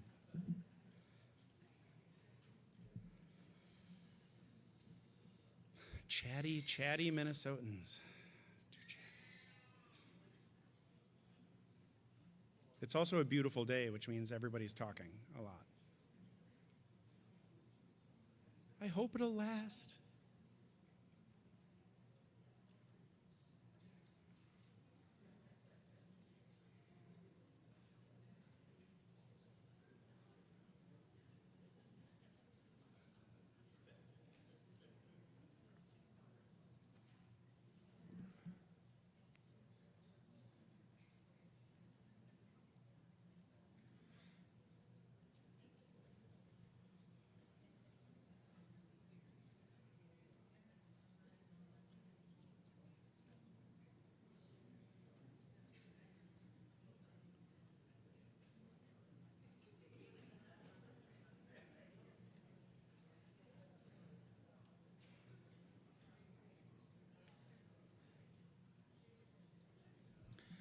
Okay, well, the lights are telling me that we can get started again.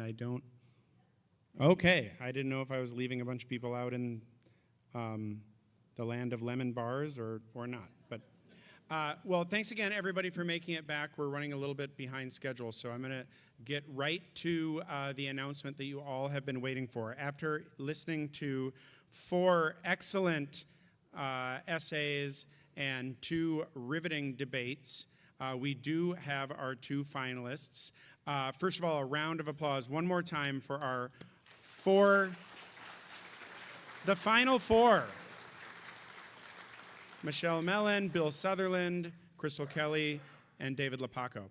The winner of round 1, arguing that freedom of speech is worth the cost, is Michelle Mellon of New Mexico.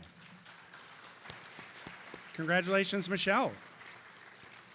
And the winner of round 2, arguing that freedom of speech is not worth the cost, is David Lepaco of Richfield, Minnesota. Please come up on stage. We're going to do a very dramatic coin toss to determine who goes first.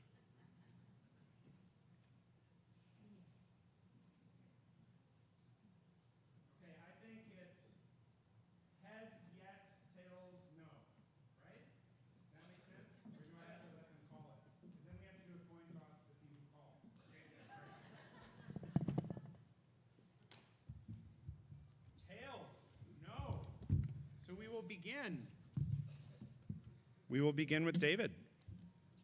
In our final round,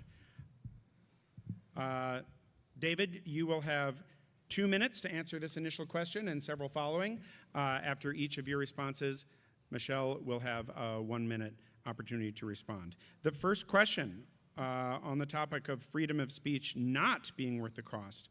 Recently, David, libraries around the country are being challenged to remove books that some people consider offensive. In those cases, who do you think should decide what's considered offensive? You have 2 minutes. It's a good question. 5 seconds of deep thought here. I think in the end, just to be clear about this, I was talking with someone from the audience during the break, and you may think that I'm in favor of restrictions on free speech. I am not. I just think that right now, free speech is much more difficult because of the environment that we're in, that there's so much crud out there that we can't separate the wheat from the chaff. You know, there's so much noise, we can't understand what's going on. So I am in many ways very much a civil libertarian. So when it comes to things like censorship, I don't see the harm in people reading things. I do not see that as a free speech issue that needs to be restricted in some way. What I do see as a free speech issue are the sorts of things I mentioned earlier, where someone claims that 26 people were not murdered in an elementary school in Connecticut, because that did happen. And to deny that it happened is very corrosive to our society. So I have no problem with people reading literature. They ought to read controversial literature. What they shouldn't hear are things that are just patently wrong and patently false, and there's no end to that sort of thing. Even I have shown my students in the past a Fox program from many years ago that essentially argued that we never went to the moon. And despite overwhelming evidence to the contrary, they cobbled together, doing a lot of what we might call cherry picking, a bunch of things that might suggest we didn't go, but anybody who's really looked at the evidence knows better than that we did go to the moon. So I'm not opposed to censorship. I'm opposed to censorship. I don't think there's anything wrong with it. I don't think it's at the heart of why free speech is problematic right now, or why there is a cost to it. But it does nothing to do with whether or not you're reading a particular novel, Huckleberry Finn. Thank you very much. Thank you very much. You are at time. Michelle, you have 1 minute to respond. Thank you. I agree with David. As an author, as a lifelong learner, as a person who wants to better themselves, I don't believe in censorship. I think the only people who should censor themselves in reading is the audience, the person who is choosing and reading a book. You don't know what you don't know what you don't like, and you don't know what truly offends you until you read something. And so I think that is a choice that an individual has to make. It's not something that should come from somewhere outside. Thank you very much. I'm going to be sort of brutal with the timing here, so I appreciate you both sticking to your time limits. The second question goes to you, Michelle, responding to your arguments about freedom of speech indeed being worth the cost.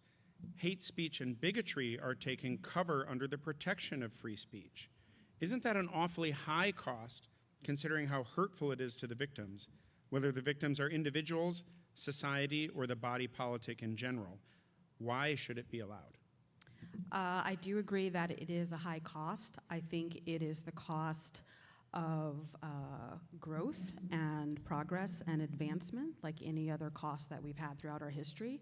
And the fact that we're talking about censorship and we're talking about bigotry, and a lot of that is tied into current efforts to either whitewash or completely squash our history, I think kind of underscores the importance of this. I think that the only way we're going to be able to grow as people and to continue to have these conversations is if we move through this discomfort. As someone who has been the target of bigotry and hate message, yes, it is uncomfortable and it is hurtful, and it is something I would not wish anyone to go through. But at the same time, those opinions are already out there, and so pretending that they're not is not going to help us move forward, move past them, help educate people, and bring them a little bit closer to some sort of common ground. Thank you very much. And David, you have 1 minute to respond. Well, I think this is, again, one of those situations where reasonable people can say hate speech is a type of speech that probably should be restricted, even though I'm telling you again, this question is not about what restrictions we should have, it's whether it's worth the cost. But it certainly isn't worth the cost of having people say things that are, for example, homophobic, and then you have someone like Matthew Shepard, who is the victim of homophobic speech, is staked to a fence in, I think it was in Wyoming, beaten to death, only because of his sexual orientation. And so hate speech has consequences.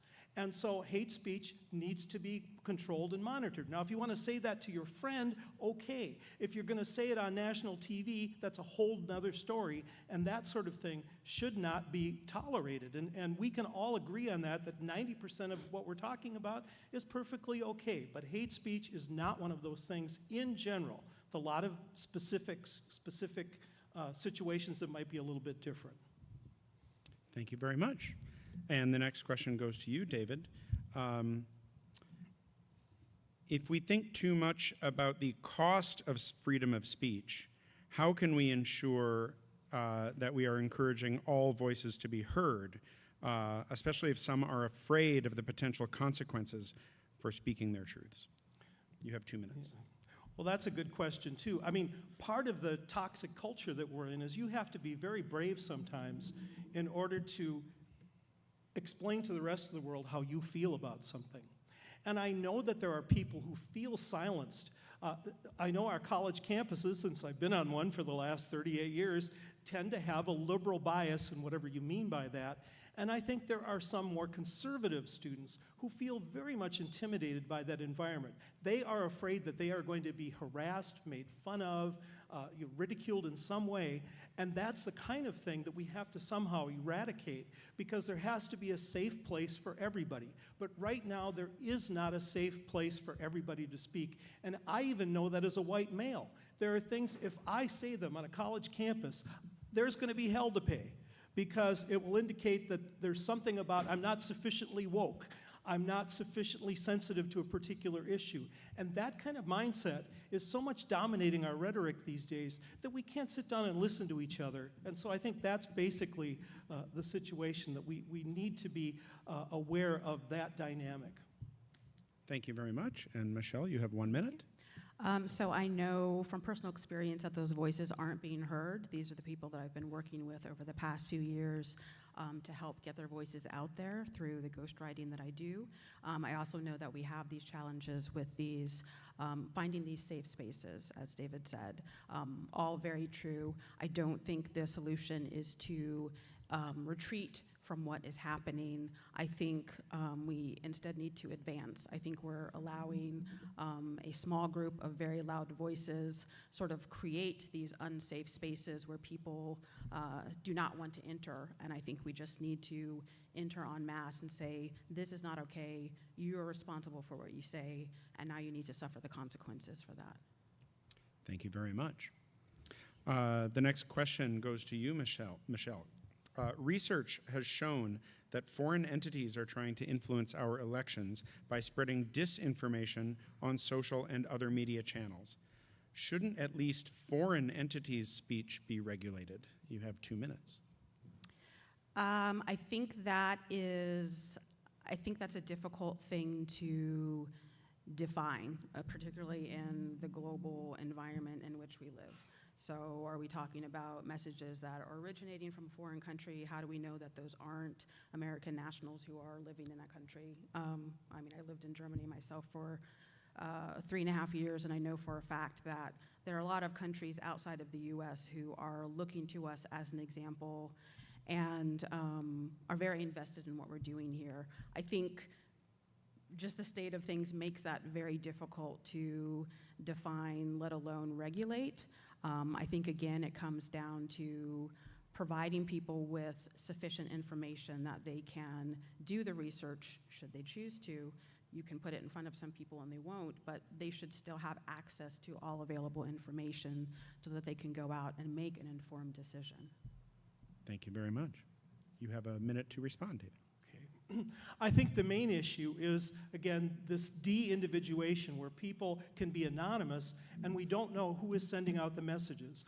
Right now, or at least in the past, if you want to get something in the Star Tribune, you need to put your name to it in the letter section or in an essay section. And I don't know why we couldn't craft something like that for social media or other things. You can't go on television unless you're on The Masked Singer, that show where the singer wears a mask, but you have to reveal yourself as to who you are. And so we need to have things in place that will enable people to know where messages come from. And until we know that, we're really in a total mess because we don't know who sent this. Did the Chinese send it? Did the Russians send it? Did my friend Billy in Provo, Utah send it? We don't know. And so I think at the beginning phase, it's being able to identify who has said this and have the authorship verified. And I think that would do a lot to make our speech more responsible. Thank you very much. And the next question goes to you. The recent Memorial Day holiday, many of us were asked to stop and remember the thousands of young lives ended far too early in defense of our freedoms, including freedom of speech. What would you say if you had a chance to someone who had paid the ultimate price in preserving our freedom of speech? You have 2 minutes. I would say that freedom of speech is a critically important thing in our society. And in a way, it is unfortunate that it is devolved to the point I mentioned incontinence, that we're busy talking about things that are really beneath us. And I don't think that those men and women died in order for people to call one another poopy pants. I think they died so that we could talk about substantive social issues in a way that was fair, accurate, based on research and based on evidence. I don't think they would want anybody to just be able to say anything. I don't think that's what they died for. They died for principles that involve what democratic societies are designed to do, which is to carefully weigh issues the way we are doing it right here, right now, and not engage in one-sided, one-way messages that are hard to understand, hard to know where they came from.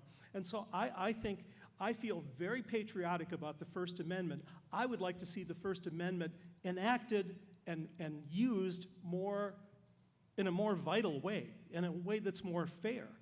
And so I don't see anything that's inconsistent in that regard. I'm a big believer in free speech. I'm saying right now it's just not worth the cost, and that's a separate issue. Thank you very much. And Michelle, you have a minute to respond.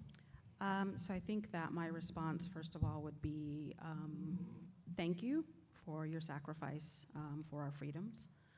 My second response would be, I'm sorry that we have taken those freedoms for granted and in large part squandered them. And then in closing, I would say I personally would resolve to do better. I try to do better in the work that I do every day to advance those freedoms, support people who are actively working for those freedoms, and I hope that through the work that I'm doing, I'm able to inspire others. Thank you very much. And the next question goes to you, Michelle. A judge recently issued a gag order on a presidential candidate who was the defendant in a trial. Would you argue that all of his speech in the courtroom and out should have been allowed? You have 2 minutes.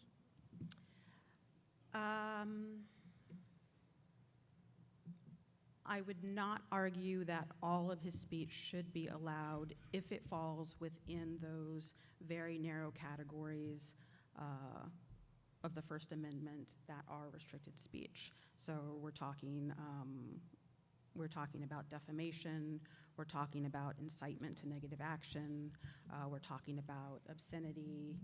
I don't think that those, we already know that those are not protected, and I don't believe that that kind of speech should be tolerated, particularly in such a public forum. So this is a president and now presidential candidate, very public coverage on this whole trial process. Outside of that, I think, you say what you say and there are consequences, and you deal with those consequences. But I think if you are violating those areas of free speech that we've already defined as being problematic, then I support that. Thank you very much. And David, you have 1 minute to respond. Okay, I think this is a very complex issue. It's nuanced by what setting you're in. In the case of courts, gag orders have a very definite purpose.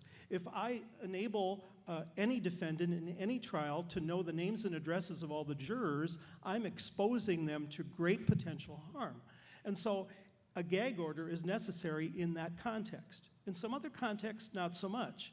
But in a court of law, gag orders serve a very important purpose, and anybody who's in the law would tell you that, because to invite people to just share anything in a court with no concern for the consequences to a judge, the judge's family, the jurors' families, that would be very consequential. Even in Minnesota, we just had a case of bribery where a juror was bribed with money to decide a certain way. Those are the kinds of behaviors. Yes, they are gag orders, and yes, it's not totally free speech, but no right in the Constitution, whether it be the First Amendment, the Second Amendment, the Fourth Amendment, is absolute. Thank you very much. We find some exceptions.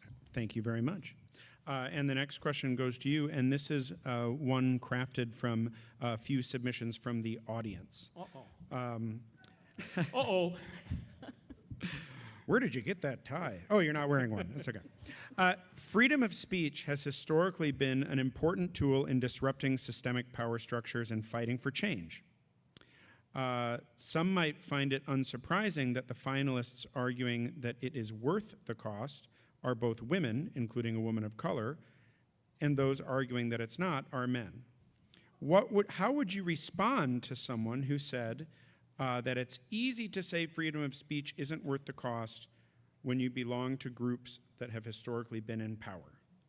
You have 30 minutes. No, We'll you have find 2 that minutes. first. It's a good question, although I must say I think our sample size is rather small. I'm not sure how much we can generalize about men or women based on a sample of 4 people. But I think it is an interesting issue. I would frankly say this, and again, if we're going to bring out stereotypes, if that's where we're going with this, I think both of the essays, perhaps because connected to gender, perhaps not, tended to be rather favorable and almost, I would say, that the writers had maybe a little bit of a rose-colored glasses on, a very idealistic view of, yeah, we've got free speech is wonderful, and I think perhaps Bill and I maybe just had a little more realistic view, a little more hard-nosed, this is the way it is in the trenches view, which I think may be related to gender, may not. I'm a little reluctant to say it has a lot to do with gender. But I do think there is a tendency sometimes for men to be a little bit more hard-nosed and a little more realistic, and maybe for women to be a little more inclusive, idealistic. I don't know. I'm frankly uncomfortable saying anything else about this, but it's an interesting issue. I'm just going to stop there. Thank you. And Michelle, you have 1 minute to respond. I'm not even sure how to respond to that. I very specifically mentioned gender and race in my essay, so I think it's very clear where I stand on that. My mother actually pointed out to me when she looked at the press release that it was interesting that the 2 men were on the side of no and the 2 women were on the side of yes. So I think it is something that is broader than this group of 4 people. I will say in terms of generalizations that, no, I won't. Actually, I will not do what David did. I will stop now, and I will yield the floor. Both exercising discretion. Okay, and Michelle, the final question before your 2 closing statements goes to you. We've all heard of the Thanksgiving dinners. I've just heard of them. I've never experienced this. When free speech caused clashes and ended up dividing families either for an evening or for much longer. People, in order to avoid that outcome, often steer clear of certain hot-button topics. Can there ever really be free speech if we are constantly editing ourselves to keep our friends and relatives? You have 2 minutes. I think that there are a couple of different ways to look at that. So I think a lot of what we've been talking about today has been free speech in terms of the First Amendment for the U.S. and free speech in terms of the political arena. But if we, go up a level and we talk about free speech as a concept, like when the UN passed their Universal Declaration of Human Rights in 1948, and free speech was part of that, it was something to aspire to. It was something for all nations to aspire to, this idea that there are inherent human rights that we should be working toward. And those are at a high-level concept and not necessarily these very specific social media and political examples that we're talking about. There is nothing restricting what you say at the Thanksgiving dinner table, except knowing what the consequences are. And I think that's a core piece of what we're talking about tonight, is that you can say what you want, but you need to know that you are responsible for the consequences of those. So when people are complaining about cancel culture and being attacked for the things that they say, that's not an attack on free speech. That is letting you know that you need to own your stuff. If you're going to say it, then you need to be responsible for the consequences of that. So people can still have ideas, they can still express ideas at the dinner table and with family, but you know what people's hot buttons are. It's the same thing with politics. If you're discussing politics with friends and families, you decide what you value more, your freedom to say that thing or the consequences that are going to come from what you say. Thank you very much. And David, you have 1 minute to respond. Okay. Well, I've been in that Thanksgiving dinner situation. There are members of my extended family who see life very differently from the way I do, and I think we've sort of agreed that it's best not to talk about certain issues because it's just too punishing. And so it reinforces the idea that freedom of speech is not always worth the cost. And so I hate to say that, but it isn't. It's best to just let it go. I will also say, though, that I think if we're going to have what I would call a more productive and relevant discussion here, it's best to limit it to public things, public statements that people make, public rhetoric, not what we say around the Thanksgiving table. Because if you say something that I'm uncomfortable with at the Thanksgiving table, I'm not going to call the New York Mills police force and have them come and arrest you. It's really more in the public sphere that I think we have to worry about what the consequences are of saying things that are hurtful or misleading or create bad feelings. And so I feel more comfortable talking about it as a public issue, more so than a private issue. Thank you very much. We've reached the point for closing statements. I want to ask you first if either of you would like to take a quick drink of water before your 2-minute statement. That's a good idea. I have some for you.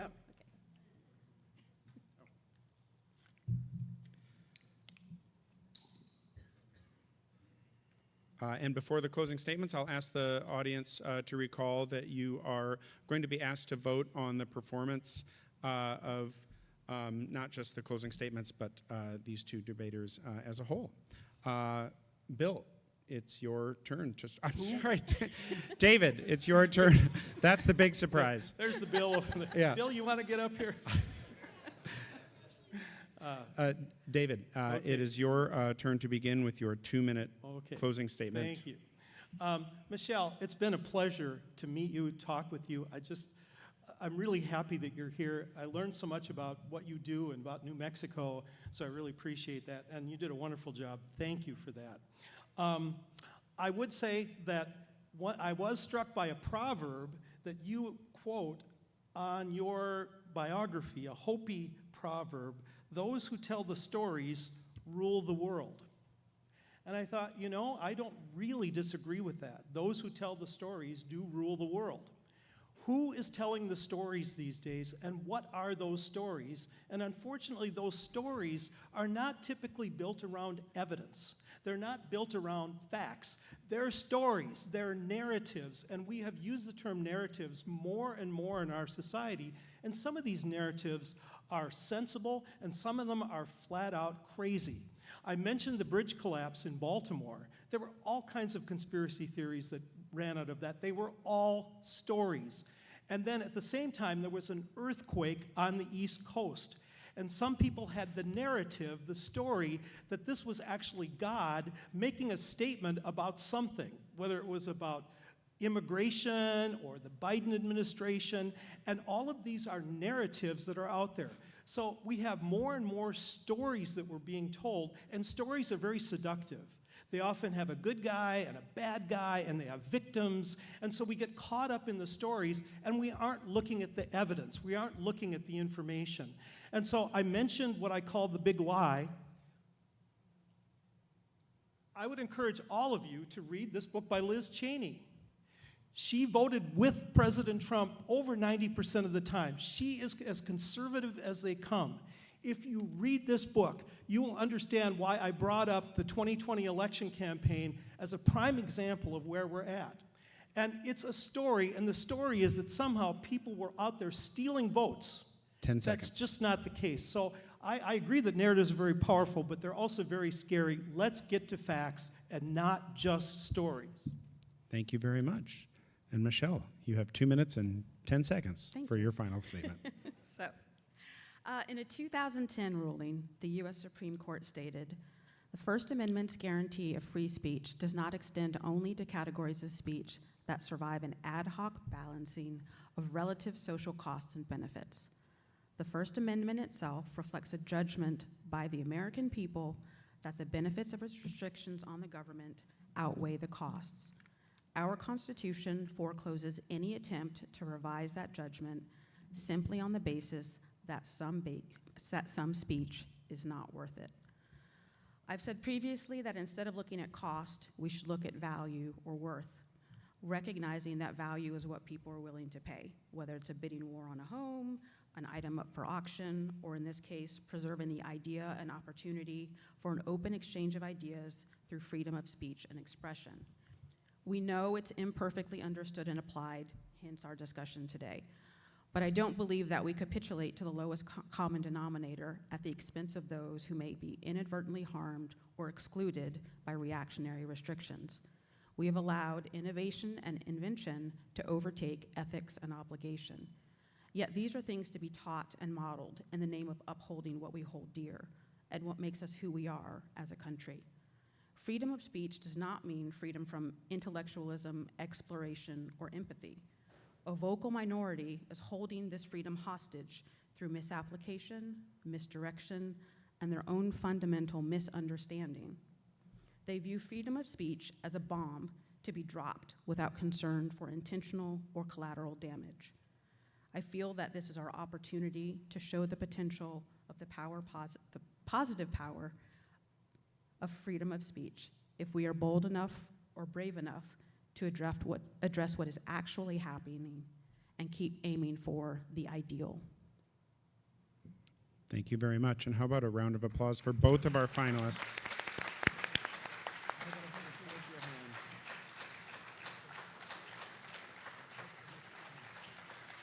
Okay, and now, Decision 24, did some network copyright that? It is your time to vote. This time, you will look for the little tag that says final round. There will be no smiling face. It will say either I think that freedom of speech is worth the cost because you were persuaded by Michelle, or I think freedom of speech is not worth the cost because you were persuaded by David. Please vote. People will come by, smaller than I people will come by to collect your ballots. In the meantime, we're going to have a short intermission after the voting as the ballots are counted. Then we will have a medal ceremony, which you don't want to miss. And everyone here is invited to a reception at the New York Mills Cultural Center to meet and greet the debaters, to enjoy food and beverages, and lively but civil conversation. And I remembered, finally, what the QR code was for. It's a survey. Please use the QR codes, not in your bulletin, but out on the paraphernalia in the foyer, to let us know what you think about this year's Great American Think-Off. And thanks again for voting, attending, listening. Stick around and wait to see who wins.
No, I don't have a final decision yet, but we're close. I did want to remind people that there are also collection boxes for paper versions of the surveys, which you can find in your bulletin. It really does help organizations like this to get people's feedback. And speaking of feedback, since we have some time to kill, I'm not sure I'm supposed to do this or not, but what should next year's question be? How about some ideas? Let's get talking. Truth. Is it real? Is it true? Okay, something about truth. That's a start. Who else has an idea for a question?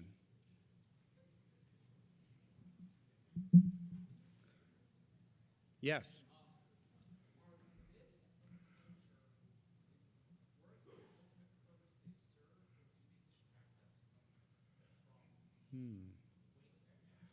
So something like, can cultural myths serve a positive purpose? Okay, cool. Yes, sir, in the front, in the green. Does pineapple belong on pizza? I know which side I'm taking. I like that one. Are the lives that traffic rotaries save worth the annoyance? That would be one. Okay, we got, so far it sounds like the crowd favorite is pineapple on pizza, yes or no? Anyone else have some ideas? I actually have no authority to transmit any of these ideas to anyone in power, but yes, over there, sir.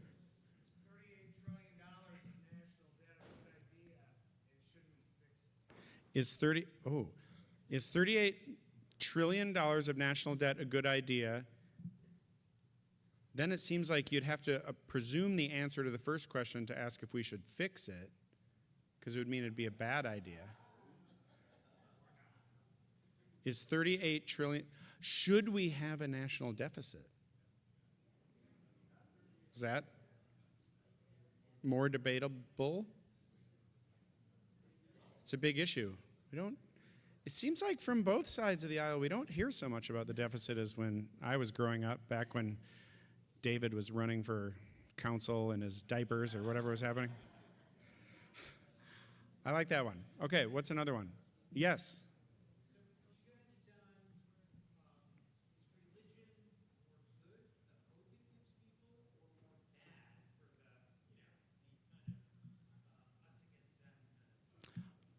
Oh, okay, so maybe something like, can organized religion unite without dividing? Oh.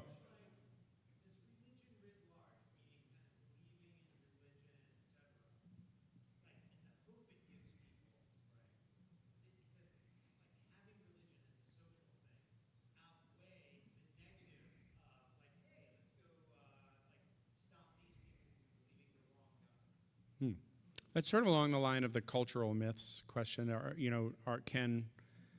Can beliefs and practices that are debatable, difficult to prove, highly subjective, serve positive purposes in public life? Yes.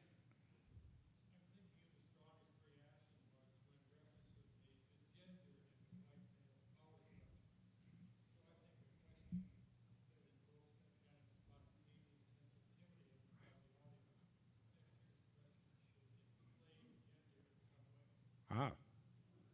Or some other issue, or specifically gender? Okay. Arson, good or bad? Sort of like social arson, yeah.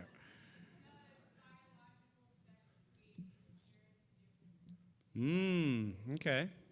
Does biological sex create inherent differences? Or how about just, does human biology create inherent differences? Could be gender, could be all sorts of things. Yes. Oh, yes, sir. Oh, should Puerto Rico be a U.S. state? I like that one. Okay. Yes, sir.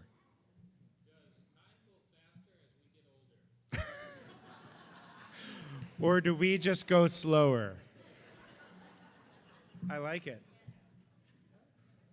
Okay. This is what you're paying me? What?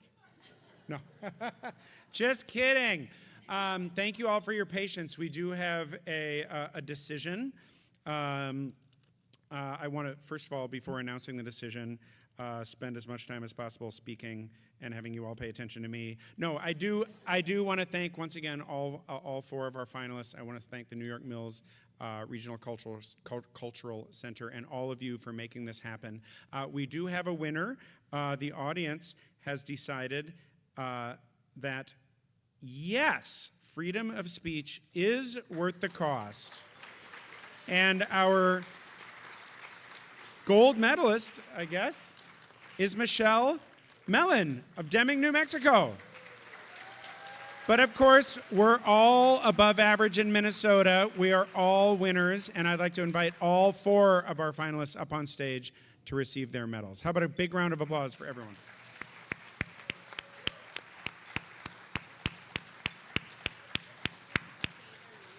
Yes. Yes. First, I'll wait till they get up here, so we're not tossing medals around their necks. First, our bronze medalists, Crystal Kelly of Eden Prairie, Minnesota.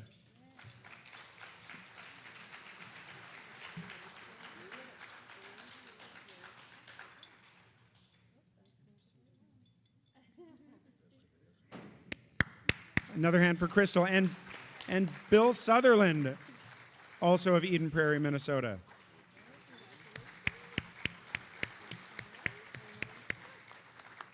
Excellent, both of you. Our silver medalist, David Lapaco of Richfield, Minnesota.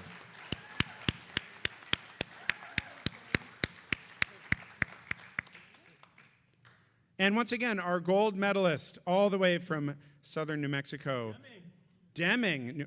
Well, that's in the southern part, I think. Deming, New Mexico. Michelle Mellon.